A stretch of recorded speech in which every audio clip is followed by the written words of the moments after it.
fake on the run. You take a risk as Jalen Hurts is trying to create. Throwing deep downfield, and He's trying to scramble, try to make something happen. the traffic, and that is picked. Here we go again. Here's the chance. The tush push. The defense.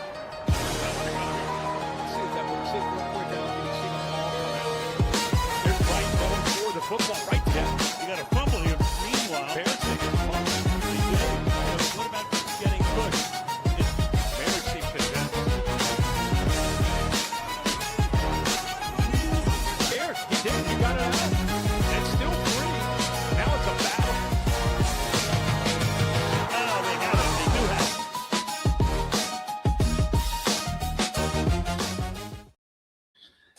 Hello and welcome everybody to another week with Bearski Film. Tonight we have Brian from Sportscast Podcast.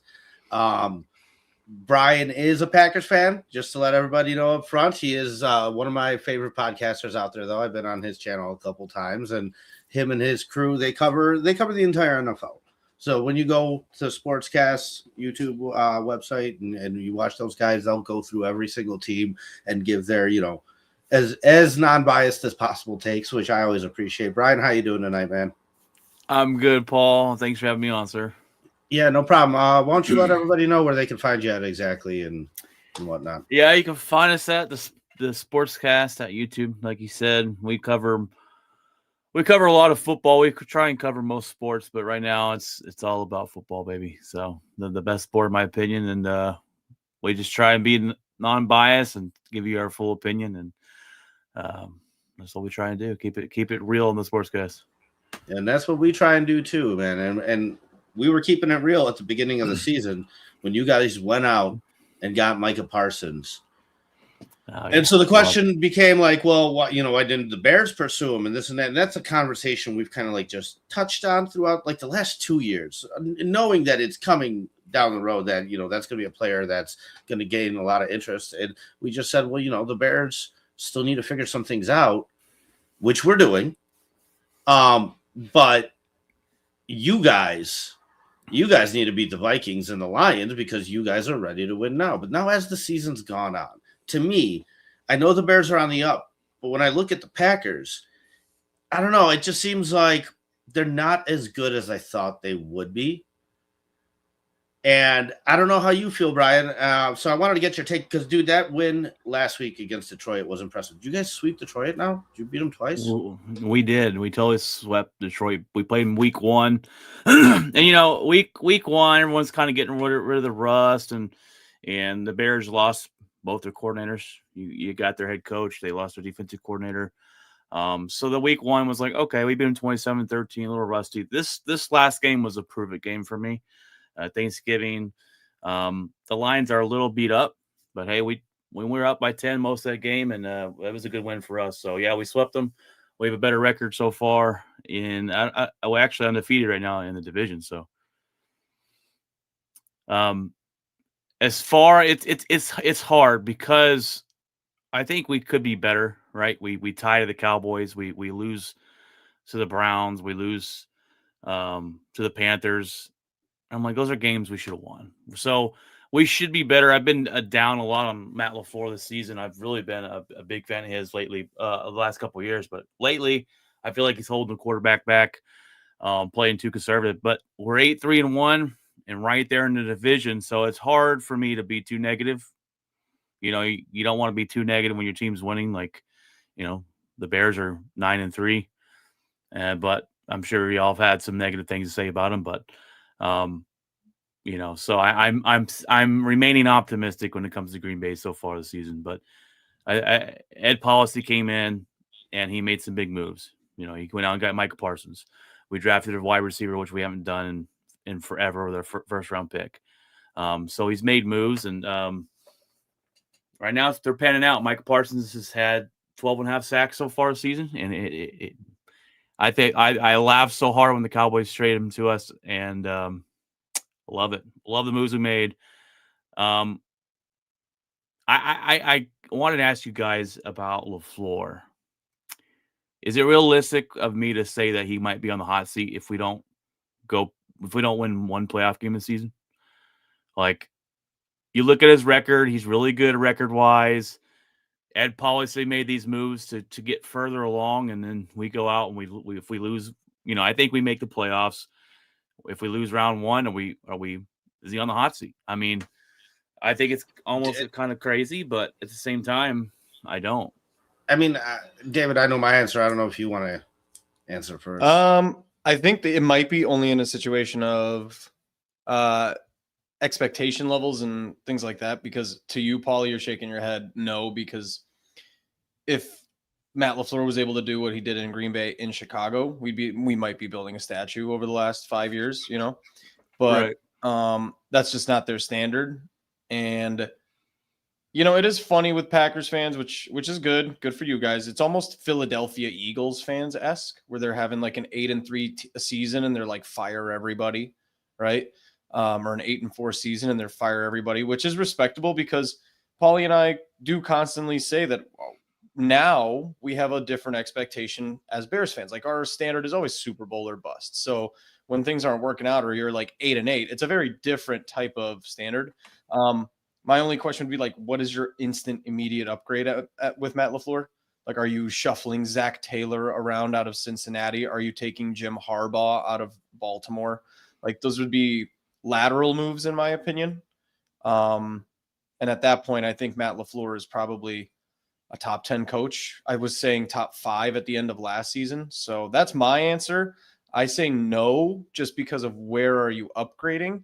And I'm not even exaggerating. If this was last year's coaching cycle and you had the same question, I would have said maybe with the same situation, because Mike Vrabel or like Ben Johnson would have been an upgrade, not in hindsight, not retrospect, because they're obviously really, really good. And they're like the top 2 head coach of the year candidates right now, probably. David, what if Mike Tomlin's out there? What if Mike Tomlin? I think that's a lateral move. What do you want to go 500 like Pittsburgh for the next 10 years? So I think because their standard is, Brian saying, like, how do you elevate a 10-win team into a 13-win team that goes to Super Bowls? Yeah. And that's just not something that's like readily available for most seasons and most teams.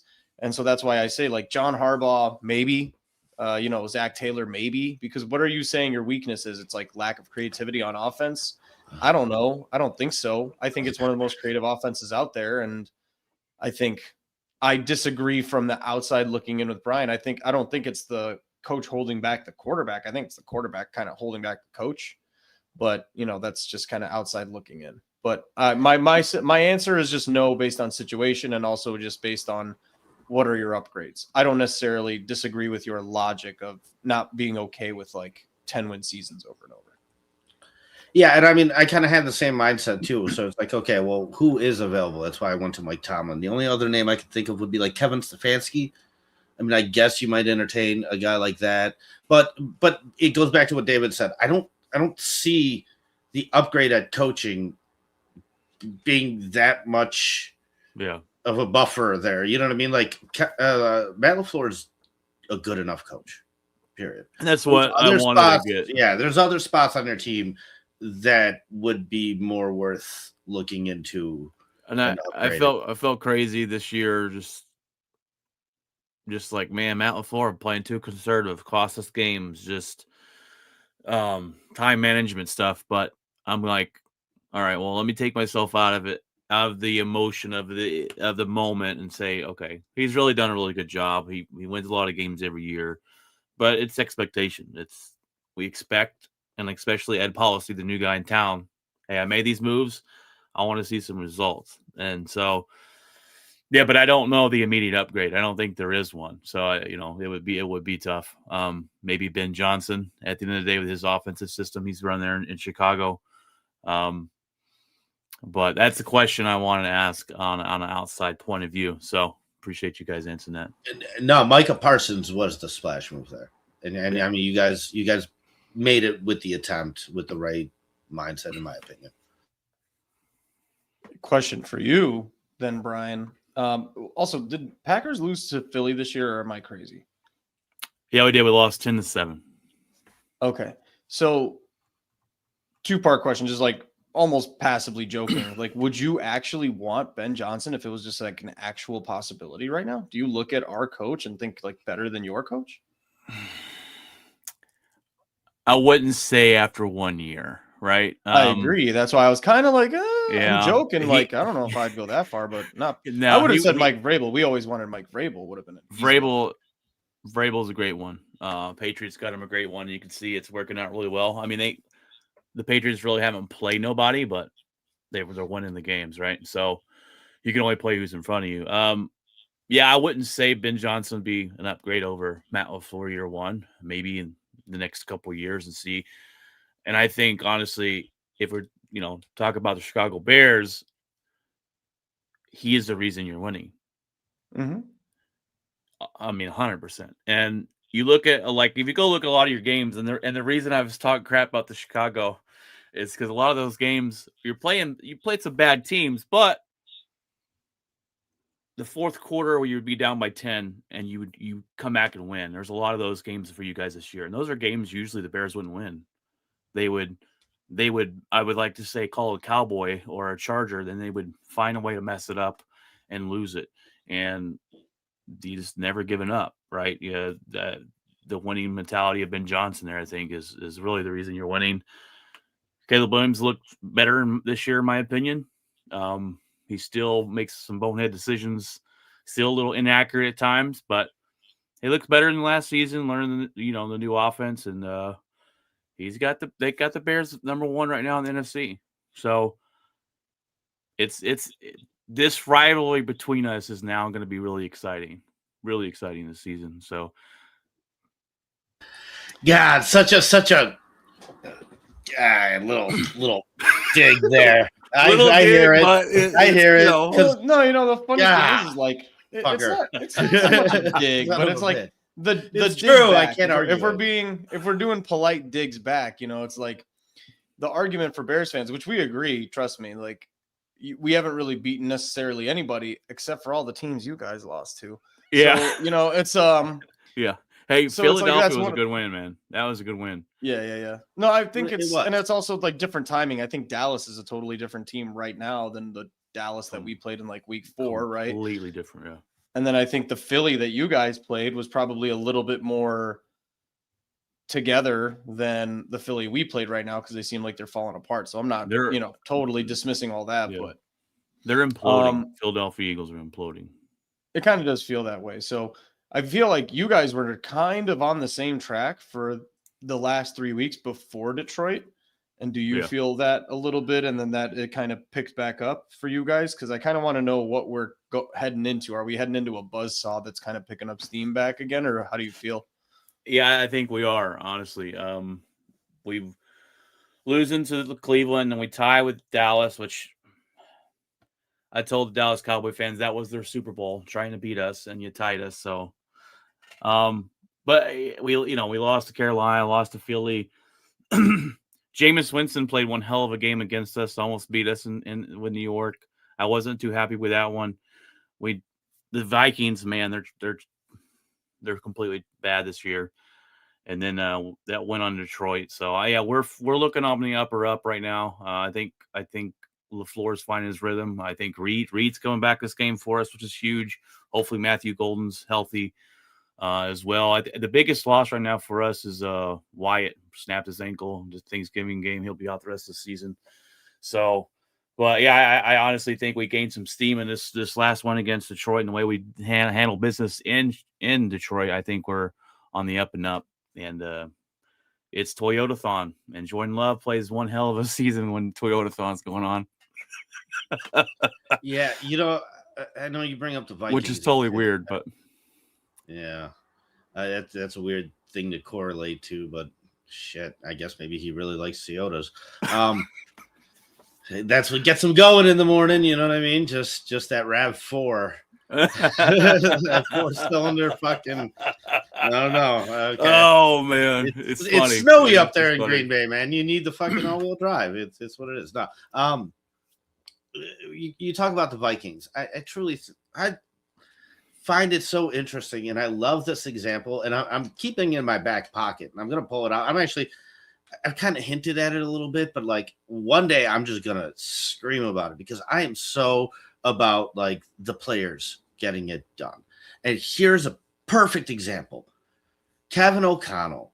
What a good fucking coach. What a real coach. He could coach any quarterback. You got Kirk Cousins, not good enough. I agree. Kirk Cousins not good enough.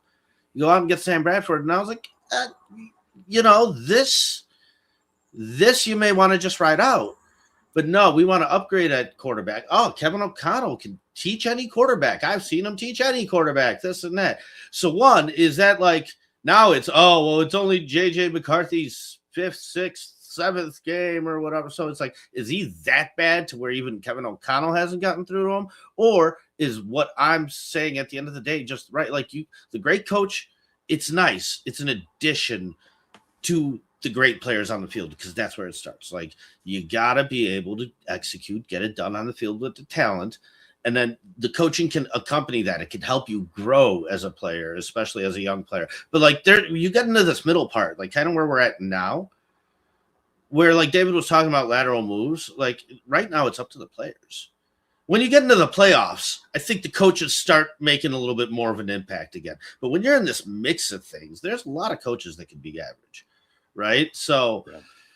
I don't know, man. I look at the Viking situation and shake my head because like, I find it hilarious. They 100% effed it up. And I think you guys agree. Connell's a good coach.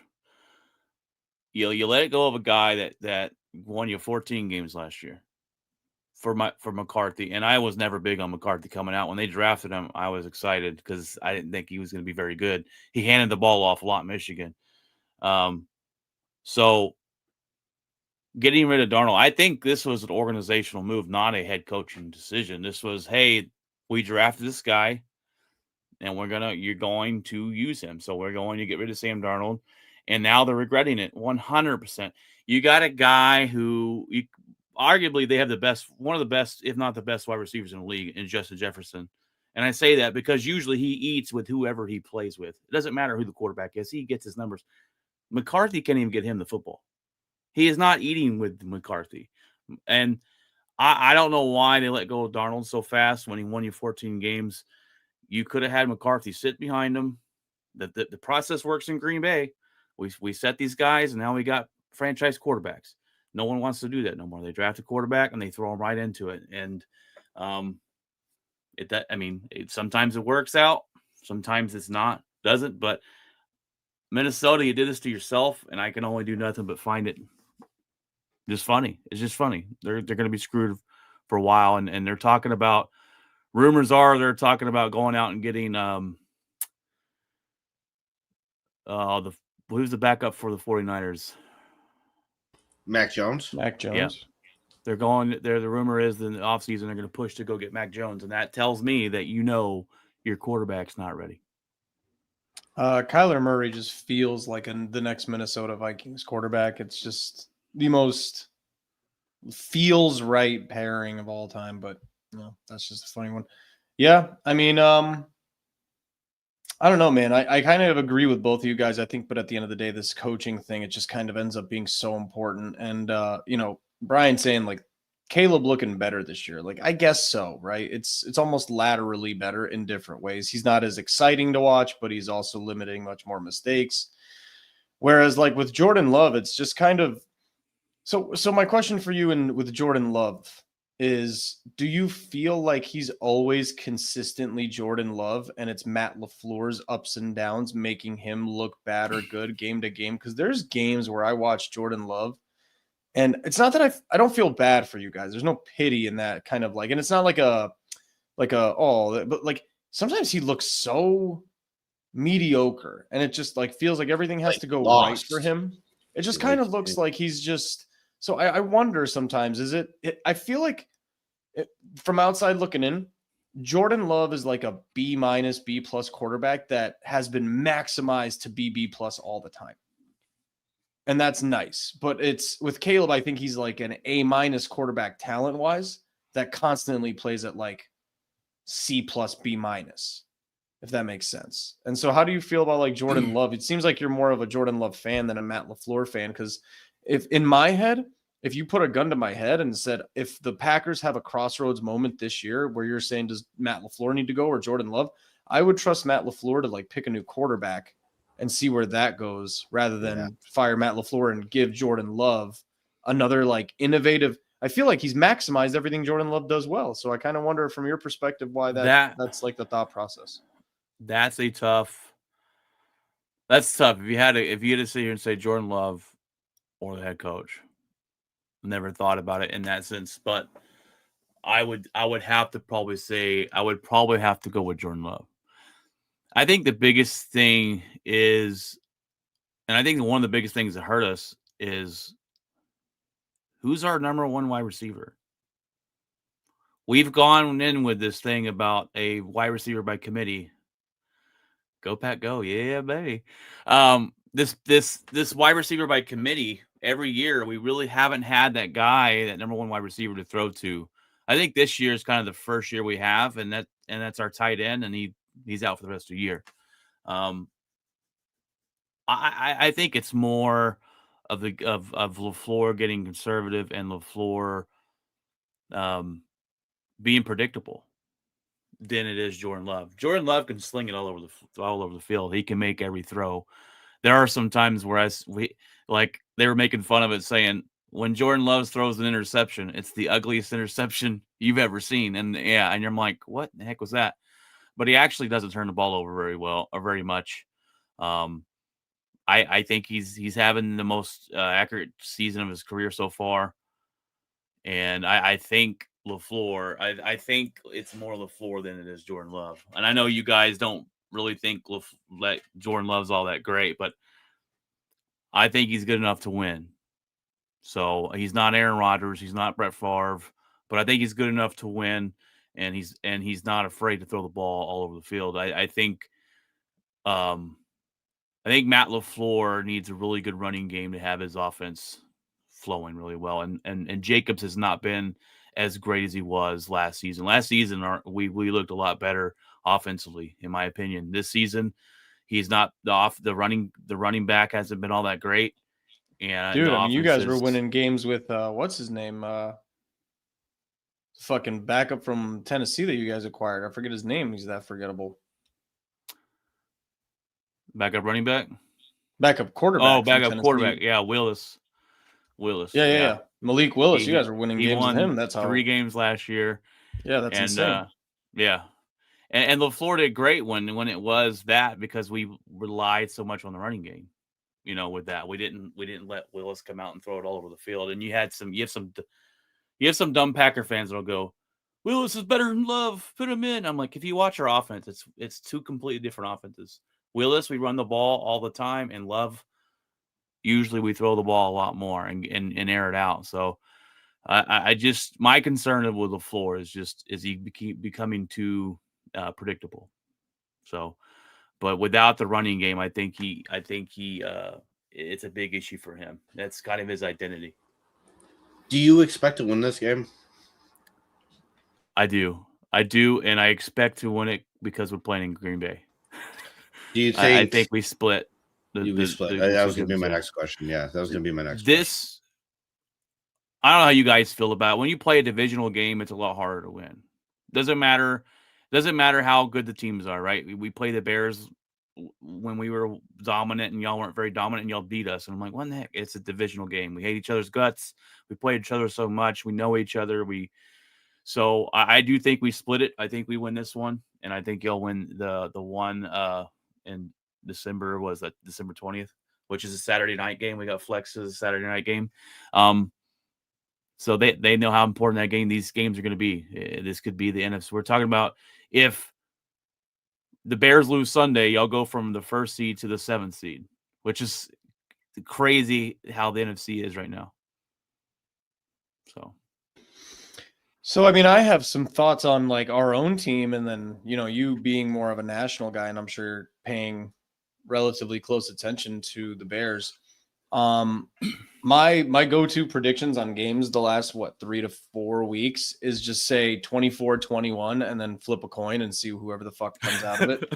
Right. And that's kind of how, like, where we've been on the Bears, or at least me personally. I mean, for Paulie, I don't, he's been a little bit more optimistic, I would say, but we're both kind of in that like 55, 60, 40 range where we're waiting for the other shoe to drop a little bit, I think. And then eventually it just never dropped. And now you just kind of have to legitimately believe that they're a decent enough to above average team.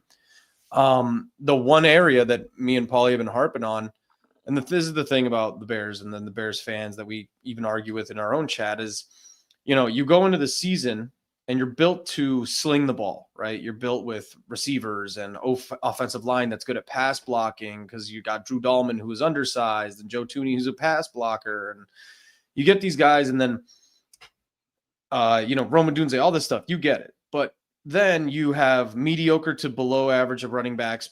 People predicted, even on our own show, is like bottom 5 running game, bottom 10 defense. And now you've got a top 5 defense and a top 5 running game. And there's one part of this team that's really just not pulling its weight, and it's quarterback and passing. And so the way I look at the Bears, and this is why I don't know how to feel about this game. Even in my head, I'm talking to you and I'm thinking of where my score prediction is going to be by the end of our conversation. And it started somewhere around like 27-21 Packers. And it's going to like go up and down and wax and wane, but the same thing. But I think and tell me how you feel about this, like there's one area that is kind of in the NFL, an upgradable position mid-season. And that's just like a young quarterback clicking. And that's like something that you don't necessarily need to, go get him a wide receiver. You don't need it. It's just like when a quarterback kind of finally hits the groove and figures it out. And I think that's the X factor of the Bears team, that because some of the stuff is just not going to be sustainable. But people asking me, around my circles of like work or colleagues or something like that, like, this is a dangerous playoff team. Like, this is a team as the Bears that you just don't want to be matched up with in round 1 or in like a wild card position. I don't predict that they hold on to this first seed and get a bye, but whoever's playing them in like the wild card round, if you're like an offensive slinging it team and you're in January, and this is a team that's how do you win playoff games? You run the shit out of the ball. You have opportunistic defense. And then you have a quarterback who gets the job done just enough. That's been the story of playoff team after playoff team after playoff team that goes far in the playoffs. And that's why, regardless of how the Packers-Bears kind of match up, I think long-term, just this season, the way this season's going, I like the Bears a little bit more end of the season than the Pack. Because at the end of the day, the Pack go as far as Jordan Love takes them, whereas Caleb's like, anything you get out of Caleb right now is a fucking bonus. It just is. Any good game you get out of Caleb, it's a nice bonus. So, feel free to correct or comment on anything I was saying, but that's just kind of how our general overall, I think, outlook from my perspective is on the Bears. And at this point, I just can't ignore that they're probably just an above average team. They're probably like a good B- team. But with some things that, it's almost like that Detroit season where the last 8 games, they were on a tear. That's kind of, even if they don't go far in the playoffs, I'd like them to just keep it going, and Loveland to have a good end of the season, Caleb to have a good end of the season, and that kind of stuff. So Loveland's looks better as of late. Yeah, there's a little something missing in just about all of our wins. And what it is you come across an opportunity in a situation in the game to twist the knife, to put the game away. And we're never able to quite do that. We always, we'll win it in the last seconds. We'll win it in the clutch moments, but but we allow the other teams the opportunity to get to that moment.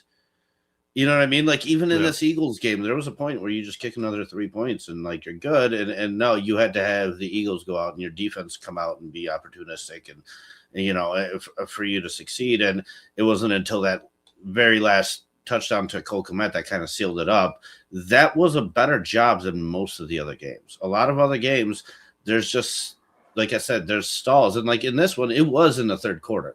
If the Eagles had any chance to come back and make this thing a game, it was in the third quarter because our offense stalled out for 2-3 drives in a row. And like I see that quite frequently.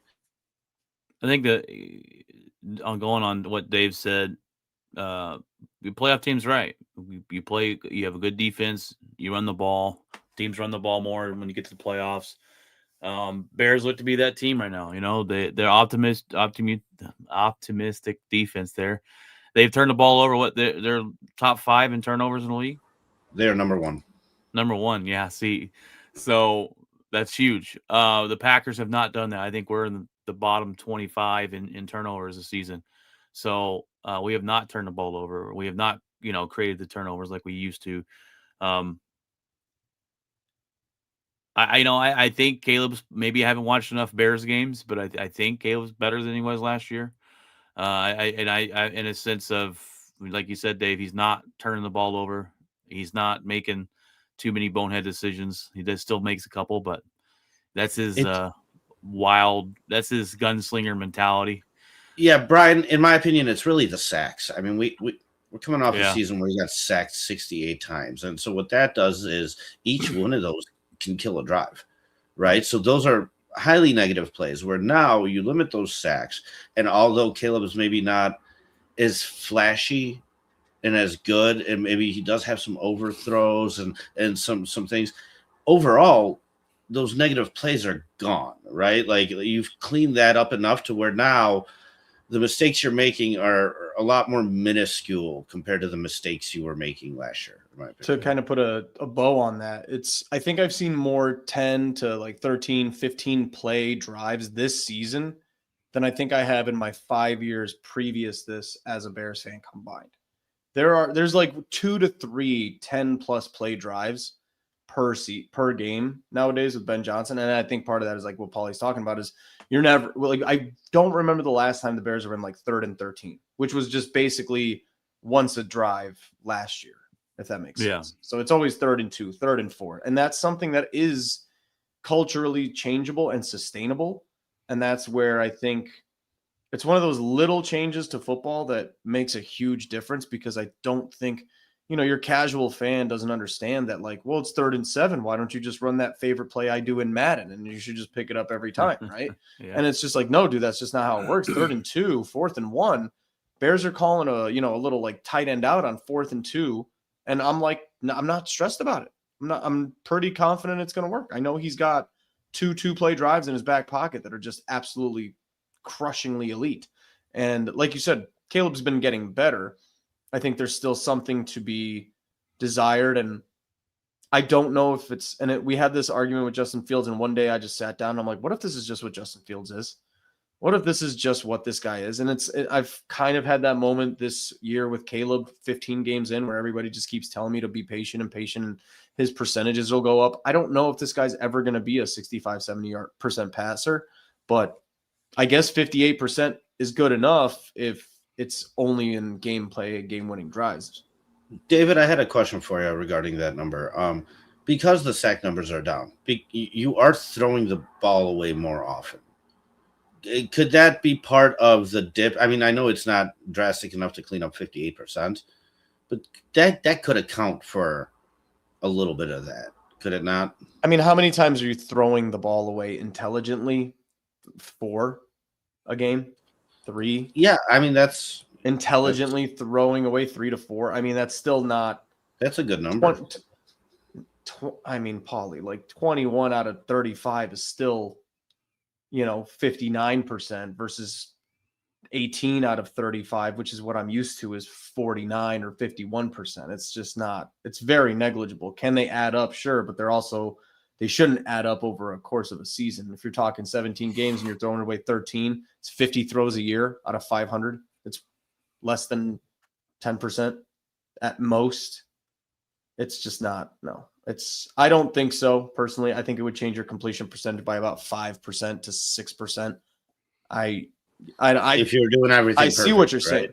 Yeah, if you're doing everything perfectly. I mean, the ones I'm talking about are the ones where just doesn't get it out on time.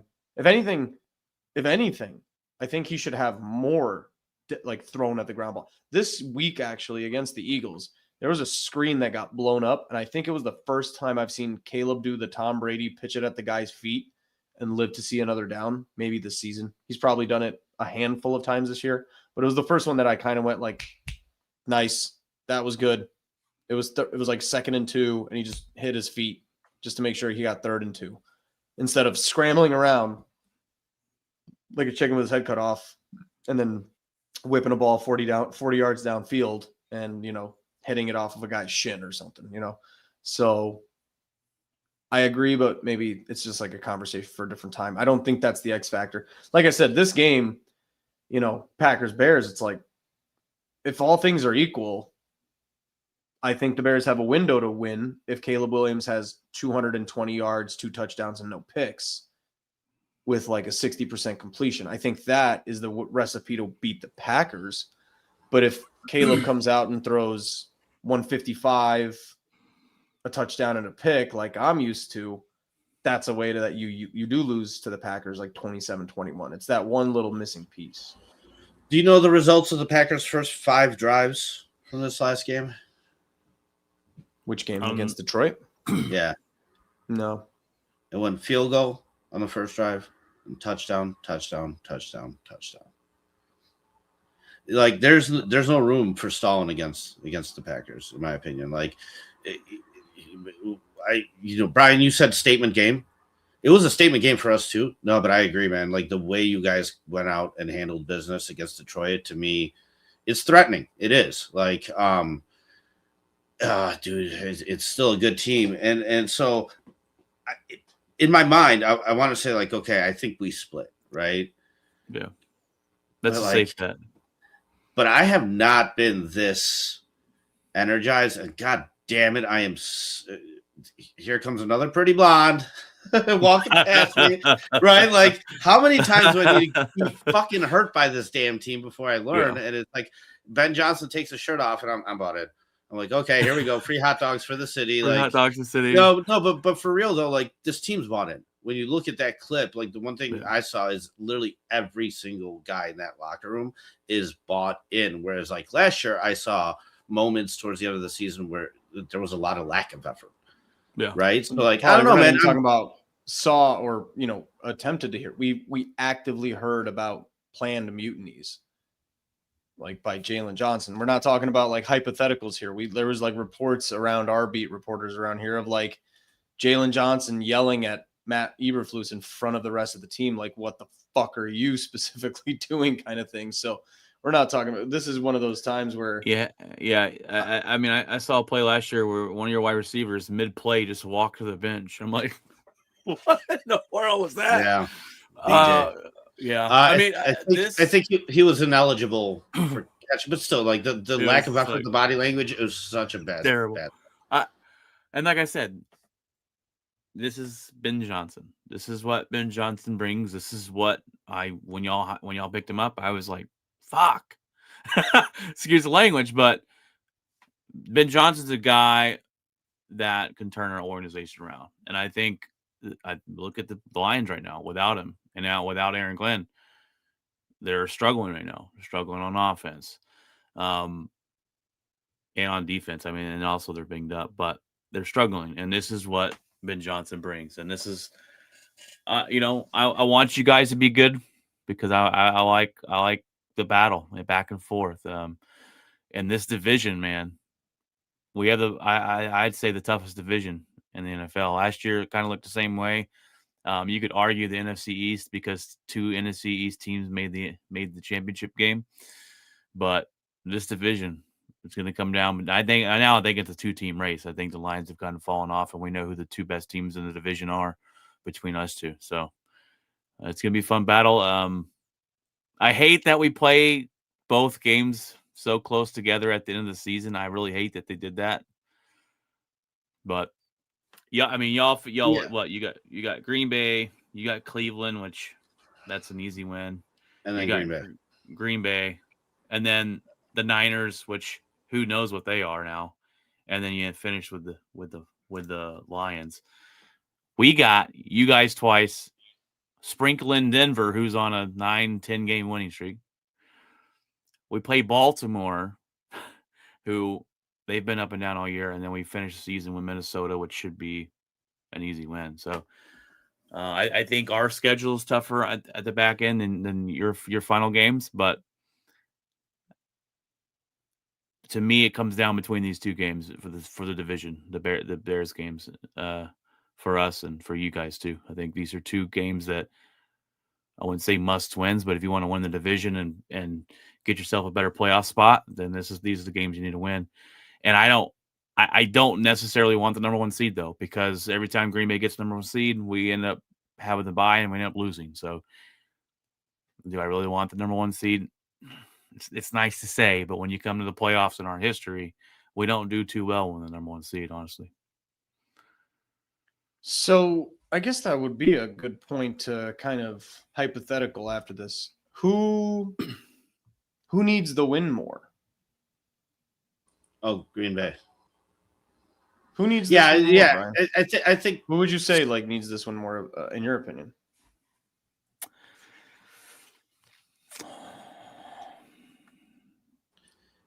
Here's where my perspective I'd probably comes in. say Chicago.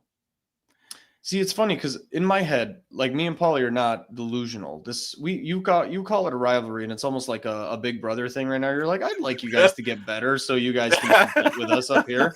It'd be fun. It's such a condescending tone. It's such a condescending thing, but like it's okay. We know it. It's fine. And it's like that's the thing. It's like it's not a rivalry. You guys have dog walked us for 15 years, to be honest. So it's like, and that's great. So here's the thing. The Bears thing,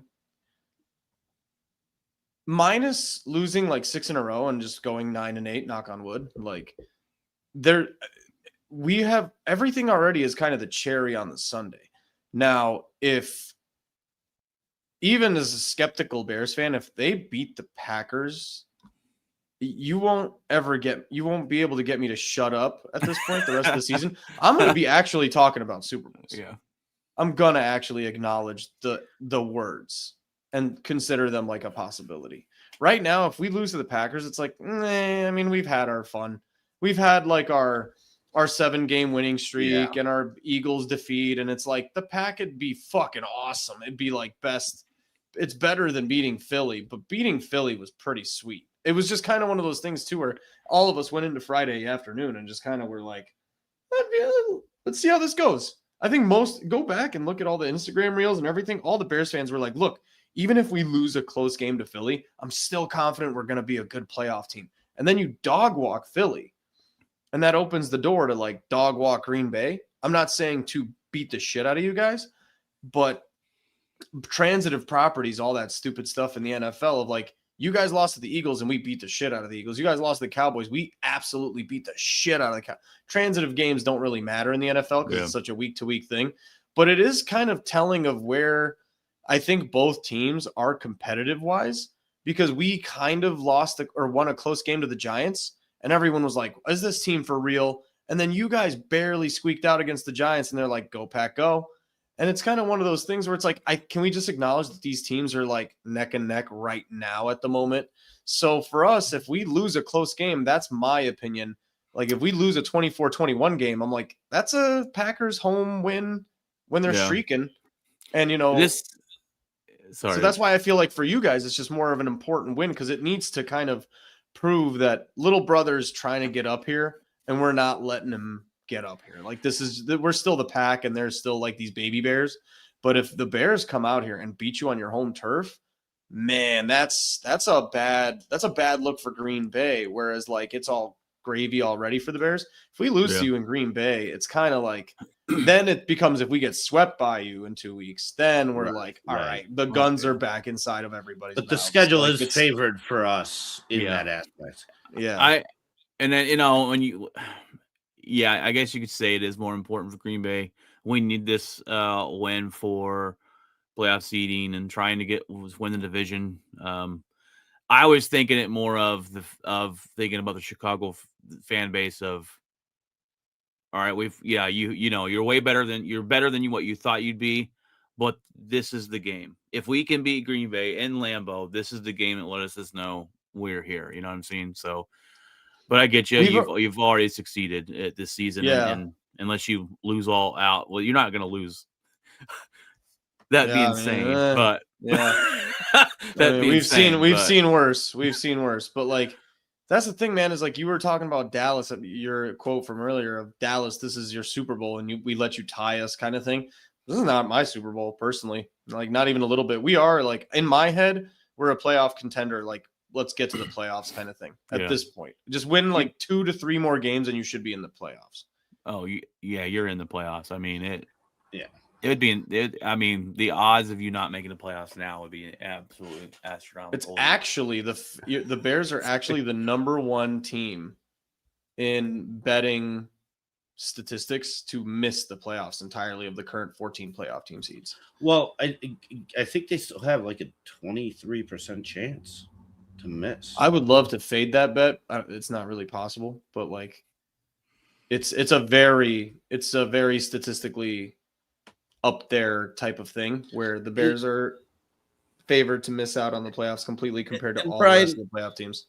It goes back to exactly what you said. One loss and we're down to the 7th seed, right? Like this NFC is so stacked up top right now as far as records go that, I mean, one loss dictates a lot right now. But I mean, I'm looking at this Browns game. I'm looking at this 49ers game going, okay, honestly, all these games became winnable, in my opinion, for the Bears, right? So, like, you should win against the Browns. You should win against the 49ers. Pick up one more. I mean, that's 3 wins. You're a 12-win team. That's so solid. You know what I mean? So, it's not beyond the realm of possibility or to think it's crazy that they can't do it.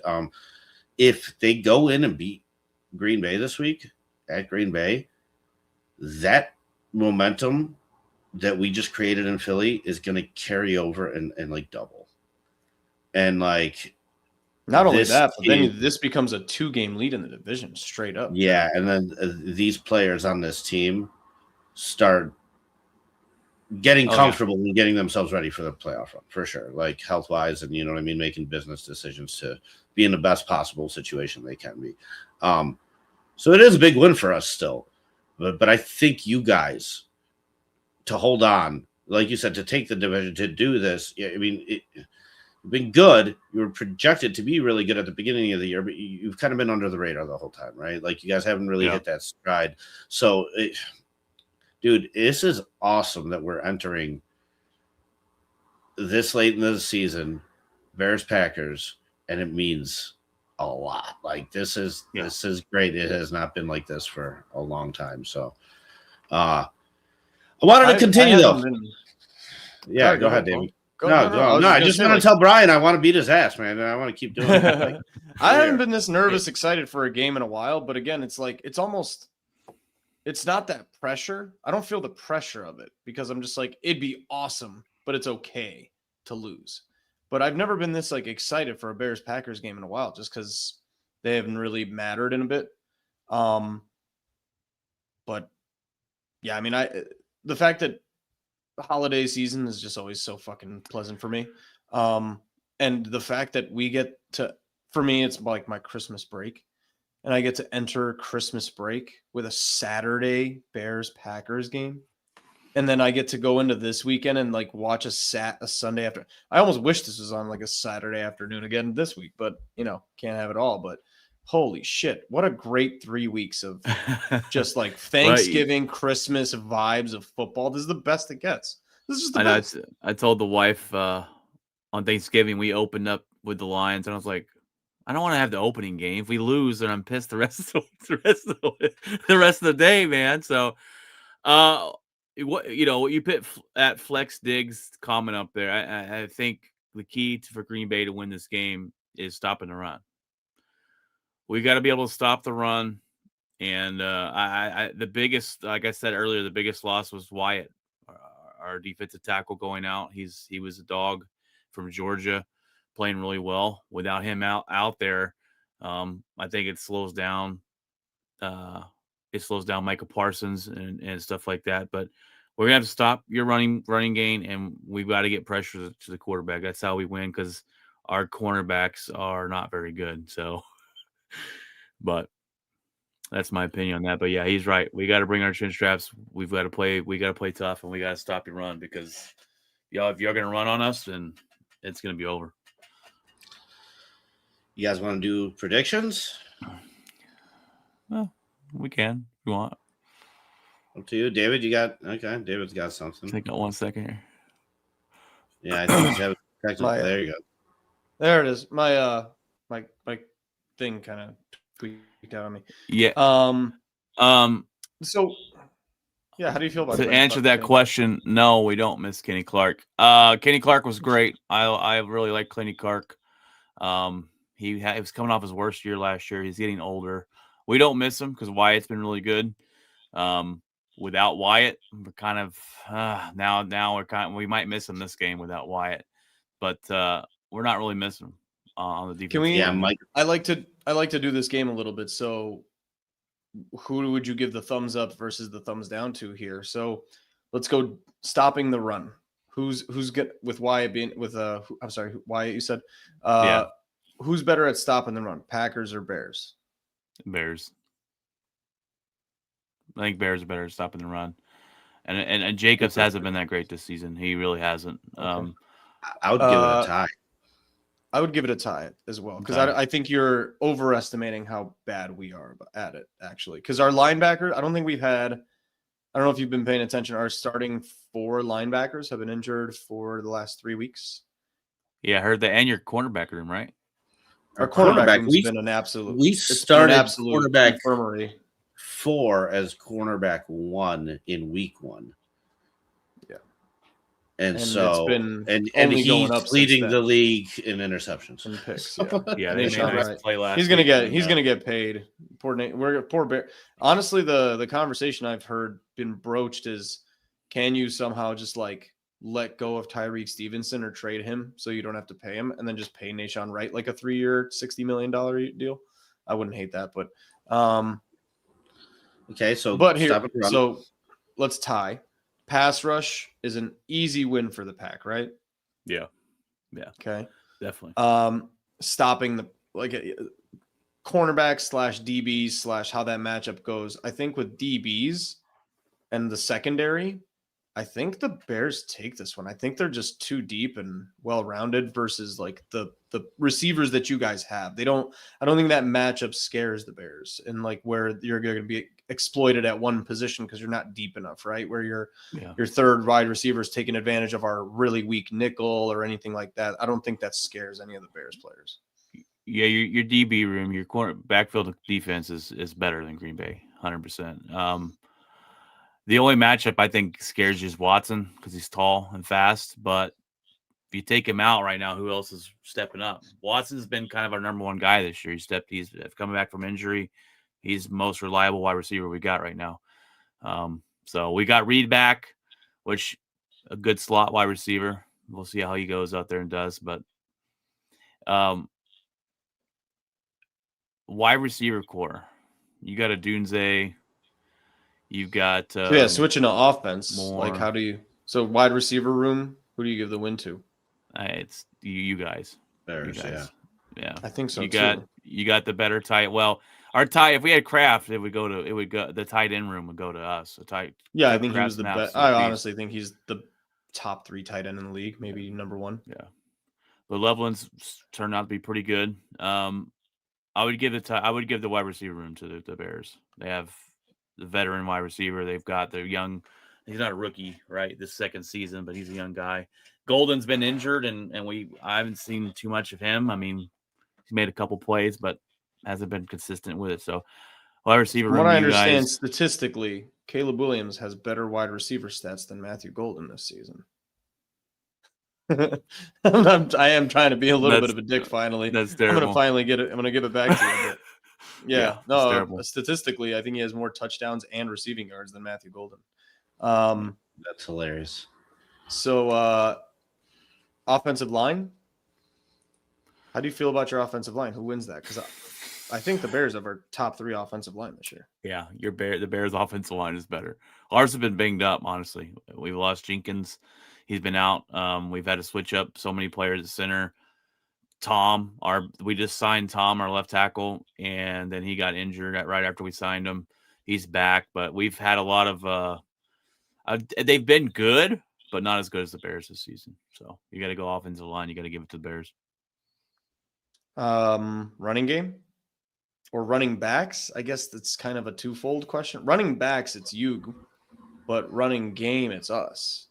Yeah, I mean we're not deep, but the 2 running backs we have, they've been right. They've been looking really good this year. Josh Jacobs is a good running back, and He is. we actually I believe we drafted a guy. What's Marshawn Floyd out of USC a couple years ago, and he was the best running back in college football. They said it was a steal for us, and we haven't seen him because he's always hurt. I think we're bringing him in this game. He's come back off injury finally, so maybe we get to see him going. Can I address this comment real quick? Because we dude. deal with this shit all the time as Bears. So you can't be a Packer fan. Yeah, Brian, you got to predict them fucking flawless every year. Okay, so you're not 17-0. 17-0. If you're not 17-0, you're not a Packer fan. I mean, come on. It's called being realistic. I don't drink brain here. Come on. I don't drink the Kool-Aid and say Green Bay's going to win every game, and it's called being realistic. We're not going to be your show, Sarah. So sorry. And then quarterback, right? Like quarterback goes to. I think Green that's Bay. an easy win to Green Bay. Yeah, Green Bay, for sure. Yeah. You know what this is going to come down to, truly, is the turnovers. Like the way the Bears have won these games is by that optimistic or opportunistic defense, right? If we're able to get a turnover in the first half, I think you guys are in trouble. If you guys can come out and play just clean and establish that in the first half, I think we're in trouble. And I think that's kind of what it's going to come down to at the end of the day. Because if you guys do what you did to Detroit to us, I mean, we don't have that in us to come back from that kind of a consistent beating. You know what I mean? So, I think this is going to fall a lot on the Bears defense and baiting Jordan Love into making a mistake. Which always pisses me off because Jordan Love is the best at looking like he's in trouble and then making a 7-yard throw out of nothing. And it just pisses me off every time they play. This feels a little different because the times that he used to get in trouble against the Bears, it's been at least the last 5 years. It's just been that shitty, weak ass Tampa 2 where it's just it's dissectable with time. And this time it's almost the opposite. I feel like with this Bears defense, and if you're not watching the Bears, obviously, Brian, which you're probably not like closely, it's one of those times where the longer a play goes this year, the more I'm like, oh, we're about to fucking get something going here, baby. Like it's the opposite of what I'm so used to the last 5 years or so, where the longer a play goes and you're not getting to the quarterback, you're like, this guy's going to just dissect, find something wide open. This time around, it's like, no, you thought that was a one-on-one matchup. Actually, Kyler Gordon was the 6th pass rusher coming out of here. And then Nashawn Wright's about to fucking pick it off with his 6'7" wingspan and, knock it down. Something. I saw that. I saw that opposite. The Philly game where he scrambled around and he's looking for Brown and he throws it over there and the guy makes the diving interception. And I'm like, that's a really nice play on defense. He had all the time in the world running and scrambling around. I think too, a big key is, and someone mentioned it a little earlier, Jalen Reed. He draws up some really good plays for Jalen Reed. So having Jalen Reed back in the offense, I'm hoping to see some dynamic play calls from LaFleur with him. He likes to use him. He likes to use them all over the field, motions a lot, everything like that. So maybe that'd be a key to the game coming up. But do you want to do predictions? Yeah, let's do some predictions, and then we could call it a night. I'll go first. I probably have David. We've been pretty close in our predictions. I think this is the first week I'm going to go AWOL a little bit. I'm actually gonna say 23 to 16 Bears. 23. You're keeping them to 16 points? Wow. Yeah, I think so. Yeah. Wow. It's tough. Coming off 31 in Detroit on the road. Yeah, I don't know. I just think the ball bounces our way. I don't feel great about that prediction, if you ask me. But that's what I'm going to go with. 23. It's funny because I could see us splitting, but splitting on each other's turf. Bears winning Lambeau. That'd be the most. Yeah. Packers. That'd be the most Bears Packers thing ever. Yeah. I am gonna give this one to Green Bay. Part of me is like it's gonna be a nitty-gritty game, but part of me thinks it's gonna be a gunslinging game. If it gets to a gunslinging game, I think Green Bay wins. I don't think. Yeah, I think you 100%. guys, the more defense. If you more get to run the 30 ball. points, we're not getting there. I think it's more of a, I'd say 28-20, 27-20 game, Green Bay. And like I said we split the game. So, but I this is the first Packers-Bear game in a long time that I'm actually excited for. And I got a Bears fan that lives in my neighborhood, and we watch every Packers-Bears game together. So it'll be fun. This one will be fun to go watch with him. So what about you, Dave? Man, like both of you guys make such good points. And then like at the end of the day, I got to just default to what is the best individual unit in this game. And it's the Bears running attack. Nothing else in this game, maybe minus the Micah Parsons aspect. I think there might be a way the Bears can kind of negate a little bit of Micah Parsons with a good Ben Johnson game plan. Yeah. The one thing that just should scare the shit out of everybody is like the Bears running attack. So I came into this, like I told you, 27-21 Packers, and Paulie's almost got me a little convinced. I think it's like, this is how you win a road game though, right? Like this is how you would win an interdivision road game. It's like, keep the score low, 22-19 Bears. Yeah, you keep score low. You run the ball. You get an opportunistic interception. The takeaways. Yeah, the takeaways. And I think the Bears are better at takeaways right now than what the Bears are willing to give up. You're not gonna get a stupid Caleb Williams pick anymore. I think you'll get a fumble. You'll get a DeAndre Swift fumble more likely than you'll get a Caleb Williams, or you'll get a strip sack fumble from Micah Parsons. Or something like that, but an interception, something like a miracle play. Yeah, I don't think it's going to be like one of those, easy Adrian Amos picks anymore, like you were used to for a while, like or you just throw into the safety basically. All right, I got to do it. 22-18 Bears, 21-18. I'm going to keep it simple. Because that's 14. 23-18 Bears, 23-18. 3 field. Wow, you're a lot closer to me than I thought, Dave. That's crazy. Yeah. All right. Fair enough, man. All right, cool. So yeah, Brian, I mean, dude, always love to have you on. Always love your insights and your opinion.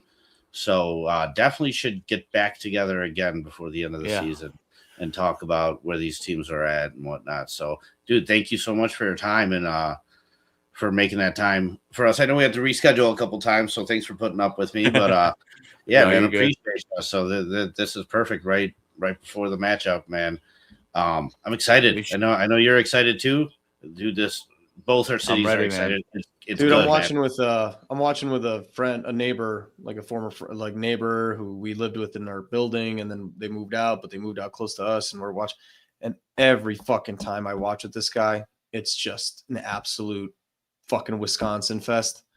So like every time we would watch like Brewers Cubs, and the Brewers are just fucking pounding our ass, and like the years pass, it'd be Packers. I would love nothing more than to fucking go to his house and take a shit on his coffee table. And like, Brian, I was at the Steelers game. I was at the Bears Steelers game 2 weeks ago. A lot of Steelers fans showed up, man. They were even selling those damn yellow towels on the way to Soldier Field. And so like, they showed up in numbers, and like a Packers fan walked past us in his gear. And my buddy, it's the season ticket holder. He's like, "You lost, buddy. You're fucking Lambeau Field's up that way, and this and that." And he just started getting heckled from every direction, even by the Steelers fans. Like, dude, everybody was just screaming at this guy, like, "Green Bay fucking sucks." Blah blah blah. You both agree. So everybody hates you guys. It's not just us. Yeah. Right? It's because we beat them in the Super Bowl, you go. There you go, buddy. I was so 3 field goals. That 7 turns into 20, 14, 17, 20, 23. Yeah, 23-19. I was hoping so bad that Aaron Rodgers got to play the Bears, man. But it didn't happen. Yeah, and like that shit annoys me, man. That's so stupid to me. Like you think it's personal? Like, are you personally hurt by Aaron Rodgers? What the fuck is wrong with you? Like, Just At win. this point, Who cares? we're not I don't about to wanna- tarnish his career here. Like, I was What's so it- hoping he'd play. I no. wanted to see him play the Bears one more time, man, but it didn't pan yeah, out no, that way. And then y'all I'd win. rather just play the worst quarterback in that situation. So, Mhm. yeah, no, it's fuck, man. I would have hated for him to just get one more chance to stab us and him actually do Right. it like that. Right. Fuck. Like, what are you talking about? Uh, And then you're like, I can't wait to sack Aaron Rodgers. What if he throws for 3 touchdowns on your ass, you dummy? Yeah. Yeah. He's- right. he's like All right, decent guys. out there, So but- cool, man. All right, Well, boys. let's look Good forward game to this. regardless, hopefully. Can we agree Yeah. either way? Like a 28 to like 6 game is not fun. Like I would obviously I'd be happy by a 28 to 6 Bears win, but like I almost wouldn't want to see that this time. I'm sick of these 27, 24 games, but I kind of want one this time. Yeah. No, Like the like, Eagles, I'm the more Eagles petty than Packers that. game. I'm petty. You're more petty. You're like, I want Yeah, 35 yeah. nothing. No, not Blowout. like I would love to just watch you guys squirm for once. It would be nice. I would enjoy it. Yeah, tell that you would what, be nice. Yeah, When we just played one the time. Eagles, I went to my brother's house to watch it because I have YouTube TV, and they were fighting with Disney, and I didn't have Monday Night Football. So I go to my brother's house, and I watch all the way to the fourth quarter. I'm like, if we don't do anything on this drive, I'm going home and going to bed. This game's pathetic. And they didn't. I said, see you later. And on the way home, the Eagles scored a touchdown. I'm like, yeah, we lost this game. A pathetic football game, man. Daniel Jeffries, give us your prediction real quick. We're about to close the show out, so I want to know. You just got back from work. Just one of the guys that tunes in and listens to us ramble every week, so I want to definitely include him. But yeah, man, I don't know. I can see it going either way, though. Like, would I be shocked going away with a loss? No, not at all. You guys are still a legit team, but that's what makes this such a good game. And Sorry. yeah, so dude, Notifications. I don't know, man.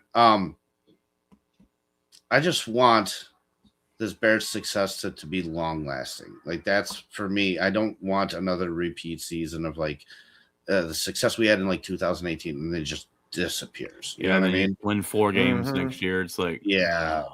Yeah, no, Yeah. that would really be a down. So, but this season definitely is. I mean, at this point, anything can I happen. think.